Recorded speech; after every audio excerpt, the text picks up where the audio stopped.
कहते हैं बहनों के बीच में प्यार का अटूट रिश्ता होता है, लेकिन ये कलयुग है और कलयुग में तो प्यार पैसा देखकर ही किया जाता है। ऐसे ही एक गांव में एक गरीब किसान के घर 3 बेटियां पैदा हुई थीं।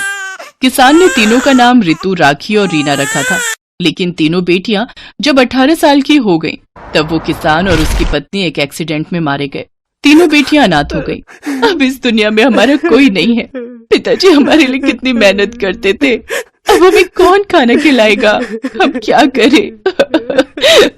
तीनों एक दूसरे को पकड़कर रोने लगे। फिर 2 दिनों के बाद रितु ने कहा, राखी, रीना, हमें शादी कर लेनी चाहिए, तभी हमें इस गरीबी से मुक्ति मिलेगी। लेकिन हमसे शादी करेगा कौन? हम तो दहेज भी नहीं दे सकते। तो क्या हुआ, आजकल के लड़के लड़की देखते ही फिदा हो जाते हैं। बस अमीर लड़कों को प्यार के जाल में फंसाकर शादी कर लो, बात खत्म। लेकिन रीना को ये बात पसंद नहीं आई। उसने कहा, नहीं नहीं, किसी और के भरोसे क्यों रहना है, हम खुद करेंगे कुछ। तू पागल है क्या रीना? कुछ करने में सालों लग जाएंगे, शादी करने से सब कुछ बना बनाया मिल जाएगा। लेकिन रीना इस बात को मानने के लिए तैयार नहीं थी। रितु और राखी अपने लिए लड़के ढूंढने लगे और रीना कॉलेज की पढ़ाई खत्म करने में लग गई। रितु और राखी ने कॉलेज छोड़ दिया। सोशल मीडिया के जरिए वो दोनों 2 अमीर लड़कों से मिले, सुहास और आकाश।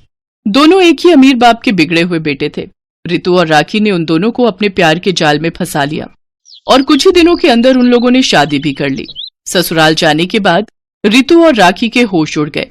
अरे यार, कितना बड़ा घर है, कितने सारे फर्नीचर हैं। मैं तो हमेशा से यही सब चाहती थी। दीदी, यहाँ नौकर लोग भी हैं, हमें काम भी नहीं करना पड़ेगा। बहुत मजा आएगा यहाँ पर। अब पूरी जिंदगी आराम से बीत जाएगी। आपका आइडिया मस्त था दीदी। हाँ, मुझे पता है, वो रीना पागल है, अकेले उस गरीब खाने में पड़ी हुई है। रहने दो उसे, पूरी जिंदगी भर वो गरीब ही रहेगी। वो दोनों अपने पतियों के साथ खाना खाने बैठ गए। खाने में चिकन, मटन, पनीर सब कुछ था। रितु और राखी ने पेट भरकर खाना खाया। उधर गरीब झोपड़ी में रीना चावल में पानी मिलाकर खा रही थी। घर में वो बिल्कुल अकेली थी। उसकी आंखों से आंसू टपक रहे थे। आज पहली बार मैं इस घर में अकेली हूँ। पता नहीं वो दोनों अभी क्या कर रहे होंगे। हे भगवान, वो दोनों बस खुश रहे। खाना खाने के बाद वो पढ़ाई करने बैठ गई। अगले दिन वो कॉलेज गई। प्रिंसिपल ने उससे कहा, रीना, तुमने 2 महीने से कॉलेज की फीस नहीं भरी, कब भरोगे पैसे? माफ कर दीजिए सर, मेरे माता पिता का देहांत हो चुका है, इसीलिए नहीं भर पाई। ये सब बोलकर कोई फायदा नहीं होगा। फीस भरो, नहीं तो निकल जाओ इस कॉलेज से। प्रिंसिपल ने रीना को धक्के मारकर कॉलेज से निकाल दिया। रीना को बहुत दुख हुआ। हे भगवान, मैं तो पढ़ाई करके अपना करियर बनाना चाहती थी। क्या इस दुनिया में पैसा ही सब कुछ है? रीना काम ढूंढने लगी, लेकिन किसी ने उसे काम नहीं दिया। अगले दिन सुबह रीना जब घर का काम कर रही थी, तब उसके घर के बाहर एक गाड़ी आकर रुकी। गाड़ी में से रितु और राखी बाहर आई। अरे दीदी, आओ आओ, मुझे लगा कि आप लोग इस घर में कभी नहीं आओगे। नहीं नहीं, हमें तो आना ही था, हमें देखना था कि तू किस हालत में है। हाँ हाँ, तूने हमारी बात नहीं मानी।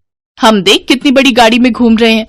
अच्छी बात है दीदी, लेकिन मुझे खुद से कुछ करना है, पति के पैसों से ऐश नहीं करनी है। तू खुद कुछ नहीं कर पाएगी। वैसे कॉलेज नहीं गई आज? वो कॉलेज की फीस नहीं दे पाई ना, इसीलिए कॉलेज से मुझे निकाल दिया। यही होना था। अब कर ले तुझे जो करना है, हम तो पति के पैसों पर ही ऐश करेंगे। वो दोनों गाड़ी में बैठकर चले गए। रीना को अपना पेट पालना था, लेकिन उसके पास ज्यादा पैसे नहीं थे। रीना के पास जितने भी पैसे थे, उन पैसों से रीना ने चावल और राजमा खरीदा और बाजार में राजमा चावल बेचने लगी। राजमा चावल खा लो, राजमा चावल खा लो, स्वादिष्ट राजमा चावल। 2 महीने बीत गए। रीना राजमा चावल बेचकर अपना पेट पालने लगी और घर लौटकर पढ़ाई करती रही। एक दिन रीना शाम को घर आई और पढ़ाई करने बैठ गई। तभी बिजली चली गई। पूरे घर में अंधेरा छा गया। अरे, आसपास के घरों में तो बिजली है, यहाँ बिजली क्यों चली गई? तभी रीना को याद आया कि 2 महीने से बिजली का बिल भी नहीं भर पाई है वो। लेकिन रीना को पढ़ाई करनी थी। घर में एक मोमबत्ती तक नहीं थी। अंधेरे में पढ़ाई कैसे करूं? पढ़ाई नहीं करूंगी तो मुझे नौकरी भी नहीं मिलेगी। बहुत सोचने के बाद रीना को दुर्गा माँ की याद आई। गांव में दुर्गा माँ का एक मंदिर था। मंदिर तो छोटा सा था, लेकिन मंदिर में हमेशा एक बल्ब जलता रहता था। रीना किताबें लेकर मंदिर चली गई। दुर्गा माँ की मूर्ति के सामने बैठकर बल्ब की रोशनी में वो पढ़ाई करने लगी और पढ़ाई करते करते रीना वहीं सो गई। सुबह उसकी नींद खुली तो उसने देखा मंदिर का पुजारी वहां बैठकर पूजा कर रहे हैं। पुजारी जी, आप कब आए? थोड़ी देर पहले आया हूं बेटी। तुम सो रही थी, इसीलिए मैंने तुम्हें नहीं जगाया। लेकिन तुम यहाँ किताबें लेकर पढ़ाई क्यों कर रही हो बेटी? रीना ने उनसे सब कुछ कहा। पुजारी ने सब कुछ सुना और रीना से कहा, ठीक है बेटी, अब से तुम मंदिर में ही रहकर पढ़ सकती हो। यहाँ मैं तुम्हारे पढ़ने और खाने का इंतजाम कर दूंगा। तुम बस पढ़ाई करो और दुर्गा माँ को मन ही मन बुलाओ। दुर्गा माँ तुम्हें निराश नहीं करेंगी। रीना घर छोड़कर मंदिर में ही रहने लगी। उसने राजमा चावल बेचना छोड़ दिया और अपना पूरा वक्त पढ़ाई पर देने लगी। उधर उसकी दोनों बहनें ऐशो आराम से जिंदगी बिता रही थी। उन्हें किसी भी चीज की कमी नहीं थी। लेकिन एक दिन रितु के साथ सुहास का किसी बात को लेकर झगड़ा हो गया। आकाश ने सुहास से कहा, भैया, रितु और राखी के चोचले दिन ब दिन बढ़ते जा रहे हैं। हाँ, वही तो देख रहा हूं। कुछ करना पड़ेगा। इन दोनों को हमारी जिंदगी से निकाल देते हैं। हमें तो कोई भी लड़की मिल जाएगी। तूने ठीक कहा आकाश। अब रितु से मन उठ गया मेरा। मुझे भी अब राखी पसंद नहीं आ रही है। रितु और राखी को आइडिया भी नहीं था कि उन लोगों के साथ क्या होने वाला है। उसी दिन रीना का इंटरव्यू था। उसने दुर्गा माँ के सामने हाथ जोड़कर कहा, हे दुर्गा माँ, मेरे पास कॉलेज की डिग्री नहीं है। बस मुझे किसी भी तरह ये नौकरी मिल जाए, फिर मैं धूमधाम से आपकी पूजा करूंगी। रीना इंटरव्यू में गई। कंपनी के मालिक ने पूछा, तुम्हारे पास तो कॉलेज की डिग्री नहीं है। तुमने कॉलेज खत्म ही नहीं किया। तुम्हें हम ये नौकरी क्यों दे भाई? सर, मैं गरीबी की वजह से कॉलेज खत्म नहीं कर पाई, लेकिन बड़ी मेहनत से पढ़ाई पूरी की है। आप मुझसे कोई भी सवाल पूछ लीजिए। कंपनी के मालिक ने प्रश्न पूछा और रीना ने सभी का सही उत्तर दिया। उसे नौकरी मिल गई। उसकी आंखों से खुशी के आंसू टपकने लगे। उसने अपने दम पर गरीबी से मुक्ति पा ली। उधर सुहास और आकाश ने दो नई लड़कियों से शादी कर ली और उन्हें घर ले आए। रितु और राखी चौंक गए। सुहास और आकाश ने उन दोनों को घर से निकाल दिया। रितु और राखी रातों रात फिर से गरीब हो गए। वो दोनों रोते हुए अपने पुराने घर में लौट आए और देखा रीना पुराना घर तोड़कर नया घर बना रही है।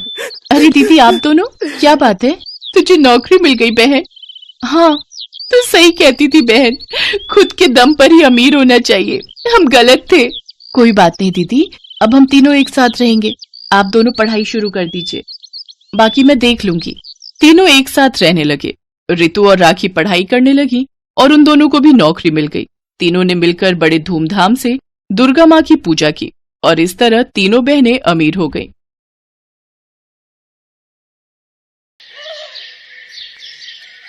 उर्मिला की 3 बहुएं थीं।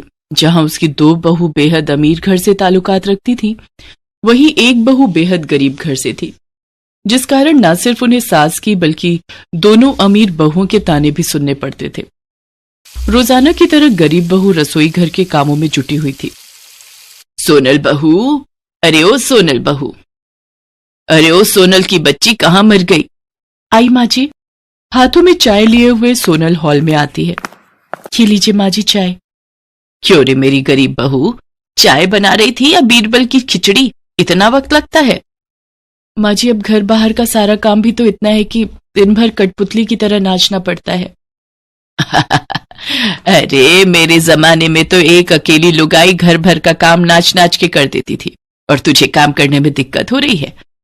मेरी दोनों बहुरानियों के लिए चाय क्या तेरा बाप लाएगा? माँ जी, दोनों देवरानी भी अब अपना हाथ पांव चला सकती हैं।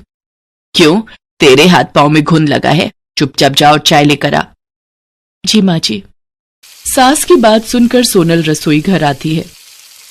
जाने सासू माँ मेरे साथ ही ऐसा बुरा बर्ताव क्यों करती हैं? ऐसा जान पड़ता है मैं इस घर की बहू नहीं बल्कि बाई हूं। आजकल के दौर में लोग उनसे भी बेरुखी से पेश नहीं आते होंगे। जाने ये 2 रिहायशी तितलियां ऐसी कौन सी पट्टी पढ़ाती है माँ जी को, जो माँ जी इनका तो गुणगान करती हैं और हमारी गरीबी की हंसी उड़ाने का एक मौका भी नहीं छोड़ती। खैर, यूं दिल ही दिल कुड़ने से कुछ नहीं होगा, क्योंकि हम गरीबों को तो पूछने वाला कोई नहीं होता। गरीब बहू की बेबसी उसकी बातों से साफ जाहिर हो रही थी। जहां गरीब बहू की दशा नौकरानी से भी बदतर थी, वहीं 2 बहुएं छोटी होने के बावजूद सारा दिन बस हुक्म चलाती। समय के साथ सर्दियों का आगमन हो जाता है। हॉल में बैठी उर्मिला की दोनों अमीर बहुएं कहती हैं, सासू माँ, सर्दियां आ चुकी हैं। आप तो जानती हैं कि सर्दियों को लेकर मेरे कितने शौक हैं, इसलिए मैंने डैडी से कहकर चारों के लिए न्यू हीटर मंगवाए हैं, ताकि हम चारों ठंड से बच सके। माँ जी, कल ही मैंने भी सर्दियों की खूब सारी शॉपिंग की है। ये देखिए, खास आपके लिए पश्मीना की शॉल लाई हूँ। तोहफे देना क्या तुम दोनों बहुओं को ही आता है? मैंने भी तुम दोनों के लिए नई रजाई बनवाई है। माँ जी, इसकी क्या जरूरत थी? अरे जरूरत कैसे ना थी, तुम्हारे कमरे की रजाई पतली हो चली है। मैं नहीं चाहती कि मेरी बहुएं रात भर ठंड से ठिठुरती रहें, इसीलिए मैंने बिना देरी करे रजाई बनवा दी। और फिर तुम्हारी सास के पास पैसों की कमी है क्या?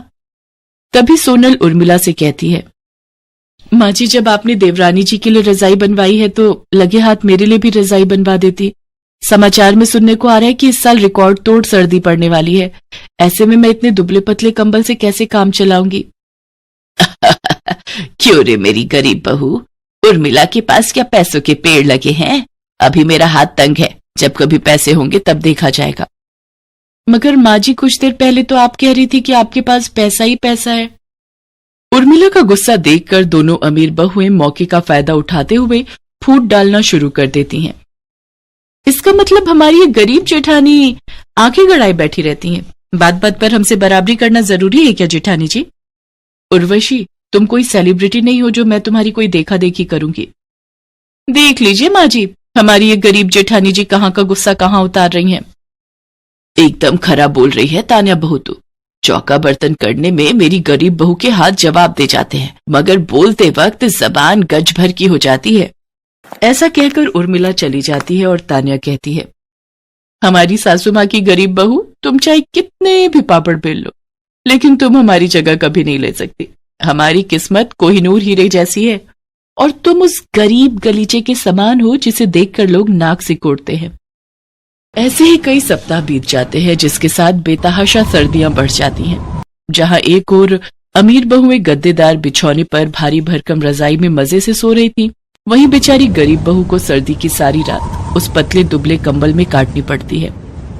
अगले दिन सुबह होते ही सोनल फिर से घर के काम में जुट जाती है।